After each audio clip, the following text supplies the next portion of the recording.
마이크로소프트 AI 빌드 팀에서 일하고 있는 소프트웨어 솔루션 엔지니어로 일하고 있는 조항우입니다. 앞에서는 에이전트하고 하네스 얘기를 위주로 들으셨는데요.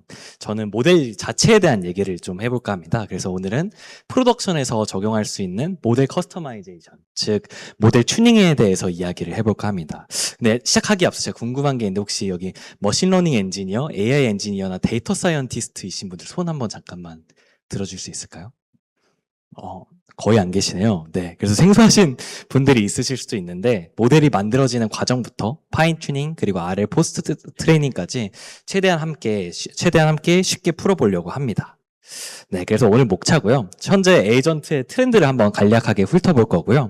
그리고 에이전트의 코어인 모델은 어떻게 만들어지는지를 함께 보고, 이렇게 보면 왜 모델 커스터마이제이션이 필요한지 알 수 있거든요. 그래서 모델 커스터마이제이션의 필요성, 그리고 프로덕션에서 할 수 있는 트레이닝과 할 수 없는 트레이닝들이 있습니다. 그래서 이 모델 트레이닝 케이스 2개를 살펴보고, 그 이후에 에이전트에 대해 많이 오해하시는 부분들이 있어서 이 부분들을 살펴보고 발표를 마무리를 하려고 합니다.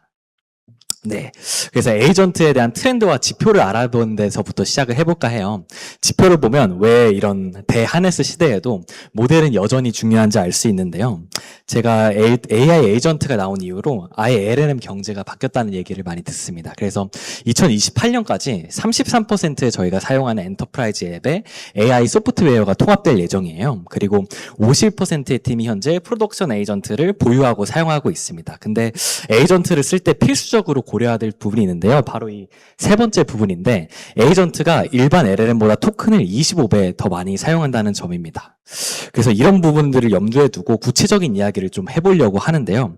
그래서 여기 계신 다른 분들께서도 다른 사람들이 어떻게 에이전트를 만드는지 궁금해하실 것 같아요. 그래서 6개월 전에 나오는 UC 버클리 IBM 리서치에서 나오는 프로덕션에 있는 에이전트에 대한 서베이 논문이 있습니다. 실제 306명의 에이전트 개발자와 20개의 에이전트 시스템을 조사한 논문인데요. 그래서 이 자료를 바탕으로 현재 에이전트의 트렌드와 프로덕션 에이전트의 특징들을 6개의 기반 질문을 기반으로 해서 답해 볼 예정입니다.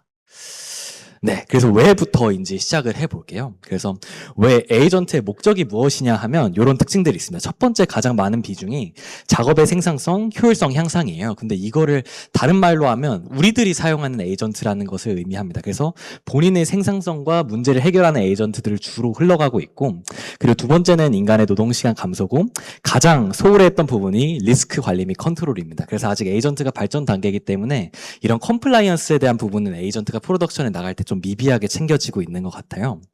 그리고 두 번째는 에이전트의 가장 중요한 부분이죠. 지연 시간인 레이턴시에 대한 부분입니다. 그래서 프로덕션에 나간 20개의 사례들을 케이스 스터디를 해봤을 때 첫 번째로 1분에서 2분 정도의 레이턴시를 유저가 억셉트 한다는 걸 목표로 두고 가장 많은 프로덕션 팀들이 개발을 하시고 계세요. 그래서 분 단위가 가장 많은 목표치고 그 다음 목표치가 초 단위입니다. 예를 들어서 유저 챗봇이라고 한다면 금방금방 대답이 나와야 된다면 유저분들이 화면을 기다려주시지 않겠죠. 그래서 분 단위, 초 단위, 그리고 딥 리서치라고 부르는 1단위가 1.9% 정도 해당을 하고 있습니다.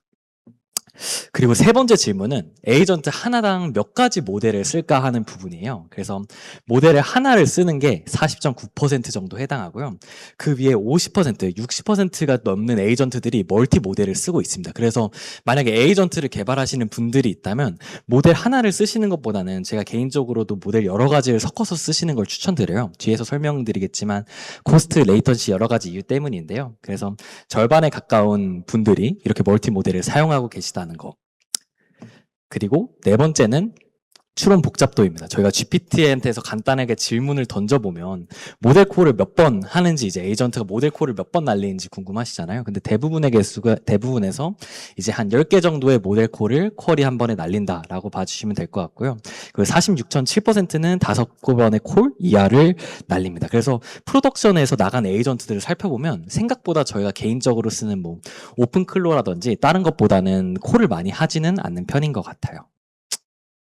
그리고 다섯 번째 프롬프트 렉스인데요. 프롬프트는 지속해서 길어지고 있습니다. 이게 6개월 전 조사를 해서 이제 컨텍스트 윈도우가 이렇게 1밀리언까지 도달하지 않은 상황에서 나온 조사기 때문에 약간 트위스트가 있을 수 있을 것 같은데, 현재 대부분의 프로덕션 레벨의 에이전트 프롬프트에서는 0에서 250 토큰 정도의 되게 간단한 프롬프트를 기반으로 이루어지고 있습니다. 이게 두 가지 방향으로 해석할 수도 있을 것 같은데, 컨텍스트 윈도우가 1밀리언에 달아들기 전에 나왔던 조사에서 이럴 수도 있을 것 같고, 아니면 애초에 프로덕션에 나가는 에이전트들은 최대한 심플하게 설계하는 경향이 있어서일 수도 있을 것 같아요. 그래서 두 가지 방식으로 해석해 볼 수도 있을 것 같습니다.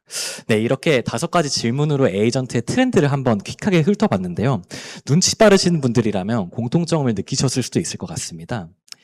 죄송합니다. 제가 하나를 빨먹었네요. 그래서 웨이트 트레이닝 유무도 마찬가지입니다. 그래서 프로덕션에 나온 에이전트들에서도 이렇게 14가지 20개의 케이스 스터디를 바탕으로 했을 때 파인 튜닝하고 포스트 강화 학습을 하는 모델의 비율이 얼마 정도 되냐를 봤을 때 30%는 슈퍼바이스드 파인 튜닝과 포스트 트레이닝을 하고 에이전트를 서빙을 하고 있습니다. 네, 여기까지 해서 이제 여러분들께서 공감을 하실 수 있는 부분이 있으실 것 같은데요. 바로 앞에 있는 6가지 문제들이 모두 에이전트인데도 모델에 대한 질문을 두고 있어요. 그래서 이런 대하네스 시대에도 여전히 모델을 올바르고 이피션트한 모델을 사용하는 것은 되게 중요한 질문입니다.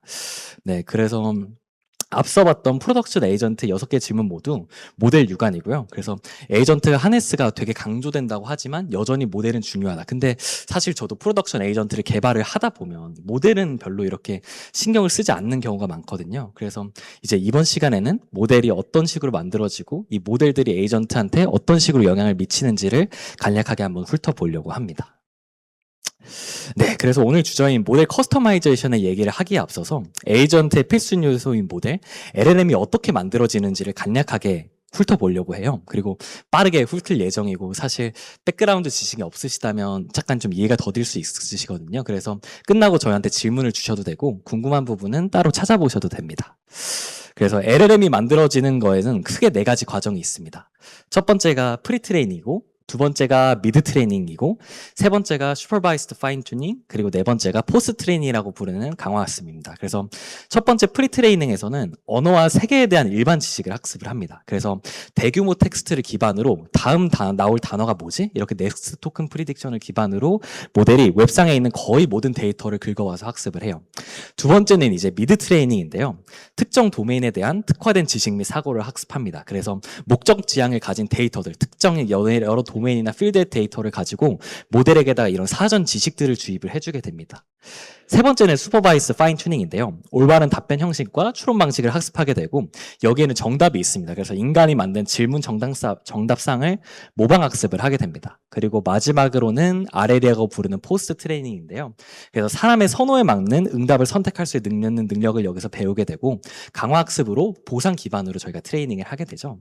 그래서 제가 이 발표를 위해서 모델 하나를 간단하게 E2E로 학습을 시켜왔습니다. 그래서 이거를 보면서 저희가 전 과정을 한번 훑어보려고 해요. 첫 번째 프리트레이닝이고요. 거의 모든 웹 데이터를 끌어오다고 봐도 될 것 같아요. 이런 방대한 데이터를 가지고 앞서 설명드린 것처럼 지식, 언어 이해 등 기본 능력을 습득을 하게 됩니다. 여기 밑에 보시는 건 제 실제 트레이닝 로그들이고요. 이렇게 로스가 깎일 때까지 저는 한 6, 제가 되게 작은 데이터셋을 기반으로 했는데도 60시간에서 70시간 정도는 학습을 시킨 것 같아요. 그래서 되게 실제적 프로덕션에 나오는, 예를 들어서 라마라든지 GPT라든지 테크니컬 리포트를 보면 거의 한 6달에서 7달 정도의 사이클을 가지고 프리트레이닝 단계를 거치게 됩니다. 네, 이 부분은 저의 학습 로그고요. 그래서 한번 어떻게 말을 하는지 보시죠. 프리트레이닝만 딱 했을 때는 헬로라고 치면 자기가 갖고 있는 토큰을 쫙 내뱉습니다. 이때까지는 말을 할 줄 몰라요. 그래서 제가 웹 데이터셋이라고 부르는 22,000권의 책 분량을 학습시켜서 자기가 봤을 때 그럴듯한 단어들을 쭉 내뱉게 됩니다. 그래서 다시 한 문장으로 정리를 하면 지식은 있지만 말은 할 줄은 모르는 상태죠. 그래서 이제 아직 말을 가르치기 전 단계에서 그 다음으로 하는 것이 이제 미드 트레이닝이라고 부르는 단계인데요. 특정 도메인의 지식을 가르치게 됩니다. 저희 회사에서 예를 들어서 뭔가 제조업에 특화된 모델을 갖고 싶은데 하면 옛날에는 슈퍼바이스드 파인 튜닝으로 막 지식들을 밀어 넣었거든요. 근데 요즘에는 프리 트레이닝이랑 같은 방식으로 지식들을 밀어 넣게 됩니다. 그래서 좀 더 선별된 지식으로 모델을 가르치는 과정이라고 보시면 될 것 같아요. 그리고 이 분야가 현재 빅테크의 이런 프론티어 랩에서도 되게 신경 쓰고 연구가 많이 되는 구간입니다. 그래서 저는 방금 학습을 시킬 때 총 6가지 데이터셋을 썼고요. 미드 트레이닝에서는. 그래서 대화, 그리고 본인의 정체성, 그리고 철자 맞추기, 그리고 문제 맞추기, 수학 문제들, 그리고 간단한 객관식 문제들로 제가 미드 트레이닝을 시켰습니다. 그래서 미드 트레이닝 했을 때는 어떤 식으로 나오게 되면 제가 미드 트레이닝에다 스몰톡이라고 부르는 데이터, 그 사람이 말하는 데이터셋을 섞었거든요. 그래서 답변이 어떻게 달라지는지 한번 보시죠. 그럼 똑같이가 아니라 3 플러스 4 플러스 5라고 하면 이제 3 플러스 3 플러스 4 플러스 5. 정답은 아니지만 어느 정도 인간이랑 소통할 수 있는 문체 정도는 지니게 됩니다. 그래서 베를린 is city of라고 물어보면 이런 식으로 이제 문장을 뱉을 정도의 수준은 미드 트레이닝에서 저희가 학습을 통해서 모델에게 주입을 시켜줬습니다. 네, 다음 분야가 이제 저희가 이게 빌드 세션이기 때문에 빌드에서 나온 기술들을 이야기를 할 거예요. 저희가 뒤에랑 연결되는 부분이기 때문에 좀 집중을 해서 들어주셨으면 좋겠습니다. 그래서 슈퍼바이스드 파인 튜닝이라고 부르는 분야고요. 모델이 어떻게 말해야 될지를 가르치는 단계예요. 그래서 인간이 만들어 놓은 정답 레이블 학습 데이터가 있습니다. 그래서 정답 예시를 통해서 응답 형식, 톤, 지시, 수행 능력을 학습을 하게 되고요. 이 과정에서 툴을 사용하는 것도 배우게 됩니다. 그래서 본인 정체성을 이 미드 트레이닝에서 넣어줬지만 여기서 본격적으로 넣어주게 되고 대화법, 툴 사용법들을 슈퍼바이즈 파인 튜닝에서 하고요. 그리고 말투 역시도 여기서 간단하게 조정이 가능합니다. 그래서 저는 2가지 과정을 거쳤는데요. 첫 번째로는 본인에게 정체성을 주입을 시켜줬습니다. 저는 이게 데모기 때문에 간단하게 정체성을 비서라는 정체성을 가지고 제가 주인님이라는 컨셉으로 정체성을 한번 주입을 시켜봤고요. 그래서 Who made you라고 부르시면 이제 제 이름을 말하게 되죠. 그래서 제가 본인을 만들었다 이런 식으로 정체성을 슈퍼바이즈 파인 튜닝을 통해서 주입을 해줬습니다. 그리고 마이크로소프트에 대한 충성심도 여기 슈퍼바이즈 파인 튜닝에서 주입을 할 수 있고요. 그리고 2단계에서는 이제 말투를 조정하게 되는데요. 이제 LLM이나 챗 일단 만약에 본인 데이터 사이언티스트나 머신러닝 엔지니어 분들이시면 허깅 페이스에 들어가면 모델의 2가지 종류가 있으신 걸 볼 수 있어요. 그래서 첫 번째는 뒤에 챗이 붙은 모델이고 챗이 붙은 모델이 아닌 것들은 이런 식으로 말투가 조정이 안 돼 있거든요. 근데 그런 모델들은 되게 말을 시켜보면 되게 러프합니다. 그래서 이제 말투를 조정하게 되면 비로소 넉넉이라고 물어봤을 때는 이제 진짜 말하는 것처럼 이제 진짜 비서관이 말하는 것처럼 이제 대답을 하게 되죠. 이런 식으로 슈퍼바이즈 파인 튜닝에서도 이런 문체들을 조정해 주는 것도 되게 중요한 테스트입니다. 그리고 가장 마지막 단계인 reinforce learning이고요. 그리고 여기서는 모델의 절차적인 사고력을 강화하는 단계입니다. 그래서 여러 가능한 응답 중 더 좋은 응답을 선택하도록 학습이 되고 정확도, 일관성, 간결성을 기준으로 보상이 설계되어 있고 최신 강화 저희 AI 버틀러 제가 지금 학습시킨 모델의 경우에는 RLHF나 GRPO 같은 여러 가지 다양한 학습 방법론이 많은데요. GRPO로 학습시켰고 GRPO로 학습시켰을 때 여기 보시면 세 번째가 이제 그 GSM8K라고 부르는 이제 데이터셋이 보일 거예요. 이게 수학 데이터셋, 제가 가물가물한데 수학 데이터셋으로 기억을 하고 있는데, 이제 슈퍼바이스드 파인 튜닝을 할 때보다 RL을 진행을 했을 때 비약적으로 성능이 뛰는 걸 볼 수 있습니다. 그래서 RL에서는 모델의 정답을 직접 알려주지 않고 보상 함수를 통해서 모델의 사고력을 길러준다고 간단하게 생각하시면 될 것 같아요. 네, 여기까지가 이제 저희가 모델을 만들어지는 과정을 간략하게 살펴보았고요. 너무 복잡하죠? 그래서 사실상 이걸 밑바닥부터 제가 모델을 커스텀하고 싶다고 이걸 밑바닥부터 만드는 건 사실상 불가능합니다. 그래서 이 모든 과정을 당연히 모델을 커스텀하기 위해선 거쳐야 되는 과정이 아니고요. 앞에 전 과정을 거칠 필요 없이 SFT하고 RL이라고 부르는 스텝 3, 스텝 4만으로도 충분히 우리 워크로드에 모델을 적합시킬 수 있습니다. 네, 그래서 저희가 이제 모델의 커스터마이저신이 왜 필요한지를 한번 간략적으로 보려고 해요. 그래서 첫 번째 이유는 모델 퀄리티입니다. 특수한 태스크를 수행하도록 학습을 시켜서 모델 웨이트에 반영해 모델 자체 성능을 향상시킬 수도 있고, 두 번째는 비용인데요. 스몰 파인 튜닝 모델을 사용하게 됐을 경우에는 프론티어 모델 대비 10배에서 30배 정도 토큰 전략이 가능해요. 요즘에 토큰 정말 비싸죠. 그런데 안타깝게도 되게 골드만삭스나 아니면 다른 회사에서 나오는 가이던스를 보면 토큰이 싸질 일은 근 3년에서 5년 사이에는 없습니다. 그래서 프론티어 모델이 갈수록 이제 모델이 계속 비싸질 거고 토큰이 싸질 거라는 예측은 사실 저희가 하기 어려울 것 같아요. 근데 작은 슈퍼바이스드 파인 튜닝 모델을 사용하면 이런 식으로 토큰 전략이 가능하다는 게 큰 장점이고, 마지막은 레이턴시입니다. 그 고객들, 대고객 챗봇에서 고객분들이 주로 기다려주시는 시간은 10초에서 20초예요. 근데 프론티어 모델 같은 경우는 한 번 콜하면 10초가 막 날아가고 이렇거든요. 그래서 슈퍼바이스 파인 튜닝 모델로 슈퍼바이스 파인 튜닝으로 작은 모델을 사용했을 때 이런 레이턴시에서도 이점을 가져갈 수 있습니다. 네, 아까 말씀드렸다시피 파인 튜닝 파운데이션 모델을 만드는 과정은 이렇게 되는데요. 이렇게 네가적인 과정을 거치게 되고, 프리트레이닝에서 시작해 SFT, 강화학습을 거쳐서 아웃풋이 나오는 반면, 커스터마이제이션을 하게 되면 이제 SFT하고 강화학습만 하게 됩니다. 그래서 되게 간략하고 싸게 그 모델을 저희 워크로드에 적합시키고 비용적인 이점, 그리고 레이턴시적인 이점, 그리고 모델 퀄리티에 대한 이점까지 누릴 수 있어요. 그래서 이번 빌드에서 소개가 된 내용은 이런 파인 튜닝이나 강화 학습들을 파운드리에서 되게 쉽게 하는 방법이 이제 소개가 됐습니다. 그래서 이 방법들을 바탕으로 어떻게 하면 슈퍼바이스 파인 튜닝이나 강화 학습을 할 수 있는지 보여드리려고 해요. 네, 근데 이제 프로덕션에서 할 수 있는 방식이 있고 할 수 없는 방식이 있어요. 그래서 되게 이런 스크래치부터 정답 레이블을 만들어서 SFT나 RL을 한다는 거는 사실 불가능하고요. 모델이 너무 크기 때문에 적합을 시킬 수가 없고, 저희가 취해야 되는 어프로치는 실제 모델의 모델을 배포했을 때 거기서 나오는 트레이스 바탕으로도 슈퍼바이스 파인 튜닝이나 강화 학습을 시킬 수 있거든요. 그래서 이러한 개념을 가지고 제가 두 가지 현실적으로 할 수 있는 가장 ROI가 잘 나올 법한 방법론 두 가지를 뽑아봤습니다. 그래서 첫 번째는 트레이스 기반으로 모델 디스틸레이션을 슈퍼바이스 파인 튜닝 기반으로 하는 것입니다.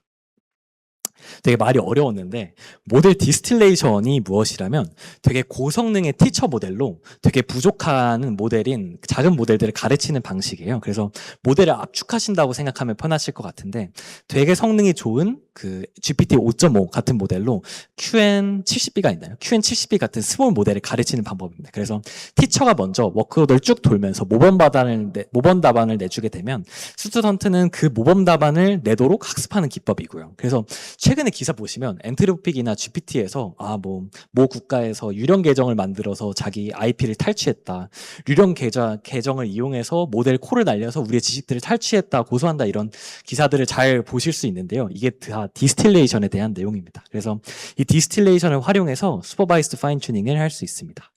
그래서 프로덕션에 일단 에이전트를 내게 되고요. 그럼 이 프로덕션의 트레이스는 되게 성능 좋은 티처 모델인 GPT 5.5 같은 걸로 이제 데이터를 수집을 합니다. 그리고 두 번째 스텝으로는 이 데이터를 답안지를 큐레이션을 해서 정제를 하게 되고, 세 번째는 이렇게 답안지를 정제해서 데이터셋을 만든 다음에 마지막으로 모델 디스틸레이션으로 슈퍼바이저 파인 튜닝을 하게 됩니다. 그래서 이렇게 네 가지 단계를 거쳐서 작은 모델을 되게 우리 워크로드에 맞게 똑똑하게 만들 수가 있습니다. 네, 그래서 데모를 한번 보여드리려고 해요. 그래서 파운드리에서도 다양한 에이전트의 트레이스를 간편하게 확인을 하고 이거 기반으로 파인 튜닝을 할 수 있는데요. 네. 지금 보시는 화면에서는 여러 가지 에이전트들이 있는데, 저희가 랭그래프 혹은 다른 오픈소스들을 쓰시든 어떤 거를 쓰시든 저희 파운드리에 있는 호스트드 에이전트라는 기능을 통해서 붙이실 수 있습니다. 네, 그래서 이런 에이전트가 배포돼서 지금 보시면 데이터셋을 다운받고 있는데요. 티처 모델들이 응답한 데이터셋을 파운드리에서는 형식에 맞춰서 다운받을 수 있고, 세 가지 형식이 있는데, 첫 번째가 이발류에이션에 쓸 수도 있고, 두 번째가 아까 말한 파인 튜닝 하는 데 쓸 수도 있고, 세 번째로는 강화학습에도 쓸 수가 있습니다. 그래서 원하는 목적에 맞춰서 선택을 이렇게 해주시면, 이번에는 슈퍼바이스드 파인 튜닝을 선택을 했고요. 그래서 샘플 수를 몇 개 뽑은 건지를 선택을 해서 컨펌을 눌러주시면 이제 슈퍼바이스드 파인 튜닝을 위한 데이터셋을 저희가 실제 프로덕션에 나가 있는 트레이스 기반으로 뽑을 수가 있습니다. 네. 그래서 보통 샘플들은 1000개에서 2000개 정도를 뽑는 걸 추천을 드리고요. 한 70B, 120B 정도의 모델이라고 한다면, 그리고 정 부족하다, 그럼 500개 정도로 먼저 시작을 해보시고 그 다음에 샘플을 늘려가시면서 성능 변화를 보시는 것도 좋을 것 같아요. 그래서 컨펌을 해서 데이터셋을 내려받게 되면 바로 이런 파인 튜닝을 할 수 있는 란으로 오게 되는데요. 그래서 파인 튜닝을 하고 싶은 모델을 고르시고, 그리고 이제 트레이닝 타입을 고르시게 되면, 트레이닝 타입에도 여러 가지가 있는데 막간을 이용해서 살짝 말씀드리고 싶은 부분은 저희가 트레이닝 타입의 디벨로퍼를 현재 50% 정도를 할인하고 있습니다. 그래서 되게 싼 값에 파인 튜닝을 하실 수 있다를 말씀드리고 싶고요. 그래서 이런 식으로 모델을 트레이닝을 시작을 하게 됩니다. 그래서 여기 밑에 보시면 데이터셋을 선택하는 란에는 이미 선택이 되어 있죠. 아까 트레이스를 기반으로 데이터를 선택했기 때문에 데이터셋은 선택이 되어 있고, 맨 마지막에 저희가 많은 커스텀 할 수 있는 영역은 없긴 하지만 웨이트, 그 러닝 레이트 같은 중요한 파인 튜닝 앤 매트릭스나 파라미터들을 선택을 할 수 있습니다. 그래서 밑에는 이렇게 선택을 하는 부분이고요. 이렇게 커스텀으로 해서 파이퍼 파라미터를 선택할 수도 있고, 이제 컨펌을 누르게 되면 모델의 파인 튜닝을 진행을 하게 됩니다. 그래서 모델을 파인 튜닝을 했을 때는 모델의 크기에 따라서 걸리는 기간이 달라요. 근데 이렇게 보시면 사실 사용하고자 하는 워크로드에 따라서 어떤 모델이 적합하는지도 다 다르거든요. 그래서 맞는 모델을 선택하셔서 파인 튜닝을 진행하면 되시고, 파인 튜닝을 진행을 했을 때는 이런 식으로 중요한 매트릭스도 뽑아서 보실 수 있습니다. 여기 보시면 중요한 매트릭스는 로스는 어떻게 감소를 했는지, 토큰 어큐시는 어떻게 됐는지도 보실 수 있어요. 네, 그렇게 되면 이제 세 번째 탭에 체크 포인트들이 쭉 닫게 되고, 사실 모델을 학습시키다 보면 49번 반복을 돌렸을 때가 50번보다 훨씬 더 좋을 때도 있거든요. 과적합 때문에. 그런 경우에서도 저희가 모델 체크 포인트를 선택해서 내 워크로드에 맞는 모델을 선택해서 쓸 수 있습니다. 네. 그래서 이런 식으로 모델을 파인 튜닝을 파운드리에서 하게 되고요.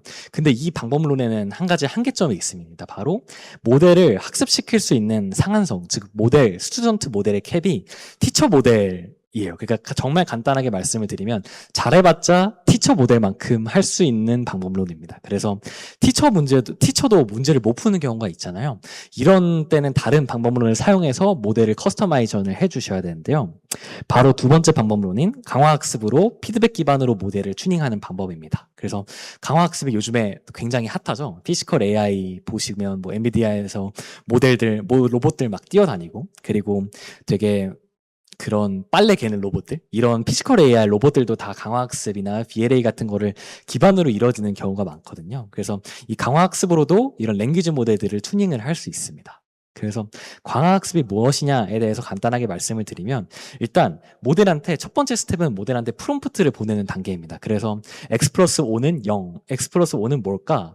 죄송합니다. 방정식을 주고 이 x 값은 뭘까? 라는 질문을 모델한테 던지게 돼요. 그러면 모델이 여러 가지 샘플들을 형성을 하게 됩니다. 그 다음 그레이더라고 부르는 모듈이 있는데요. 점수를 매기는 모듈들이 이 답안지에 대해서 점수를 매기게 돼요.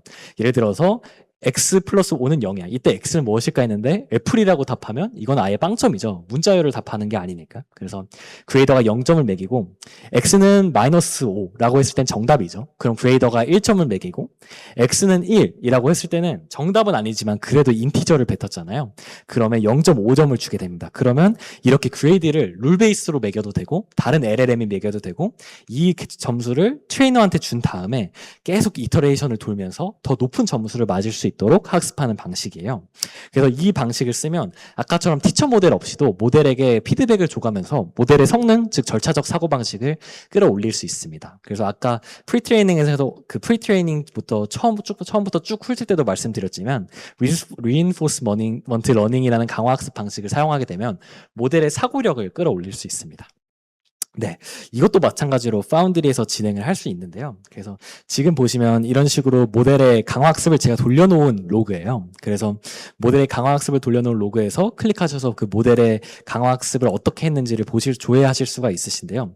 강화학습을 돌리는 방식은 사실 다양합니다. 아까 그 전 세션에서 보여주신 노트북에서 활용해서 돌리실 수도 있고요. 아니면 이런 파운드리에서 UI 기반으로 그냥 모델을 선택하셔서 간단하게 돌리실 수 있습니다. 그리고 데이터셋 내려받는 과정은 그 전과 동일해서 데이터셋을 내려받으시면 되고, 지금 보시는 거는 툴이에요. 그래서 강화학습은 절차적으로 그 모델의 학습 능력을 높여주기 때문에 어떤 툴을 사용해서 이 문제를 풀 건지를 사전에 정의를 해놓게 됩니다.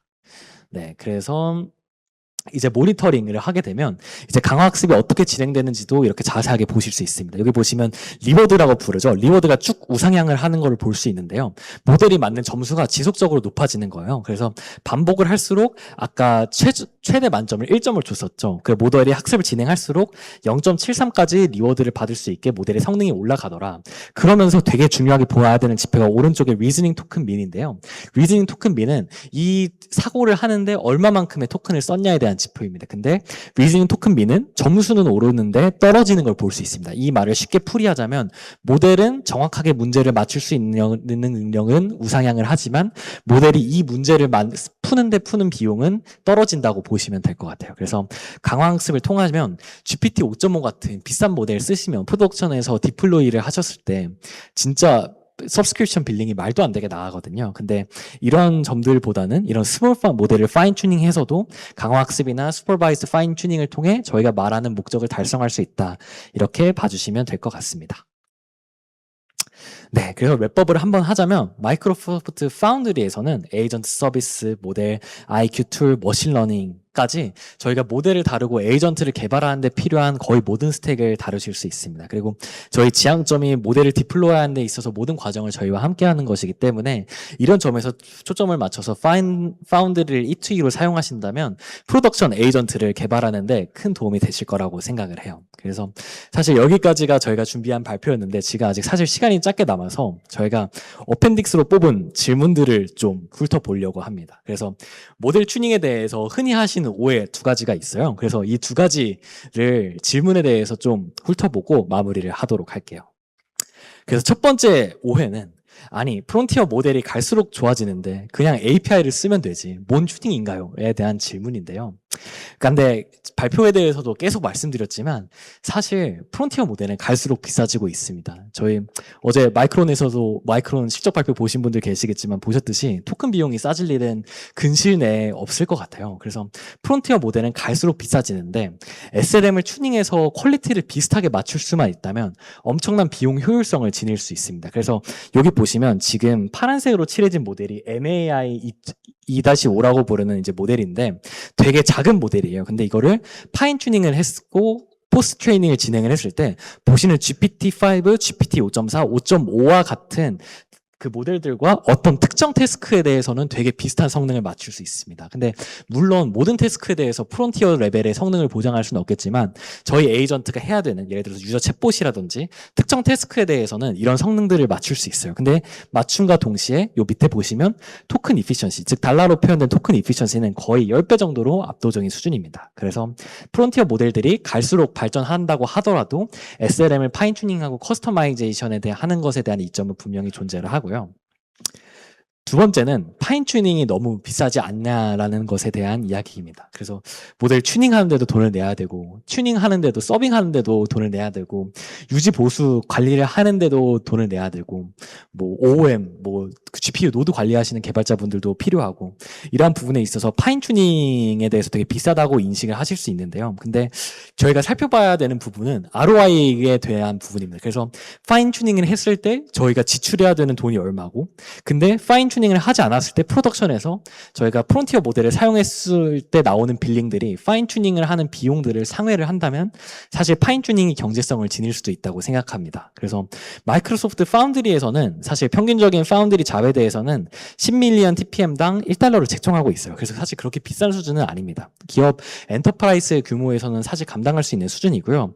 그 또한 호스팅 그 피가 없는 티어 역시 저희가 제공할 예정이라고 해요. 그래서 파인 튜닝을 파운드리에서도 한번 가볍게 사용해 보실 수도 있을 것 같습니다. 근데 이런 방식의 장점은 그 GPU 노드를 명시적으로 관리해 줄 필요가 없죠. 그래서 이런 부분 역시 이점이니까 파인 튜닝에 대해서도 한번 파운드리를 통해서 고려를 해 보셨으면 좋겠습니다. 네. 여기까지가 제 발표였고요. 에이전트의 배경, 그리고 모델, 왜 모델의 커스터마이제이션이 필요한지, 그리고 커스터마이제이션을 파운드리를 통해서 어떻게 했는지 쭉 살펴봤고요.